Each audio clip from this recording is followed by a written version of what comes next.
మా సొంత గ్రామాన్ని విడిచిపెట్టి మాకు ఎవ్వరూ తెలియదండి. ఇక్కడ దేవుని ఆలోచన ప్రకారంగా మేము వచ్చాం. ఒక ఇల్లు తీసుకొని ఈ రోజుటికి సేవ చేస్తున్నాం. అన్యుల మధ్యలో దేవుని నామం కొరకు నిలబడ్డాం. ఎన్నెన్నో అవకాశాలు వచ్చాయి. ఫలానా స్థలానికి రండి, మాతో కలవండి, మేము మీకు ఇంత ఇస్తాము, మేము ఫలానా చోట చర్చి కట్టించి మీకు ఇస్తామండి, మీరు సేవ చేయండి. దేవుని చిత్తం నెరవేరే దాని కొరకు సమయం పడతారు.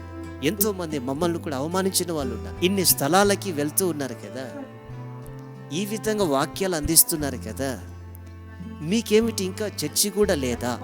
ఇల్లు కాదు కదండి మనం సొంత ఆలోచనతో కట్టేది. దేవుని మందిరాన్ని మన సొంత ఆలోచనతో కట్టకూడదు. అది దేవుని చిత్త ప్రకారంగా కట్టేది. అది మాకు కూడా మందిరం ఉంది అని చెప్పుకునేదని కాదు. దేవుడు చూపించిన ఈ స్థలంలోనే దేవుడు మందిరాన్ని కట్టించాడు అనే సాక్ష్యం చెప్పాలి.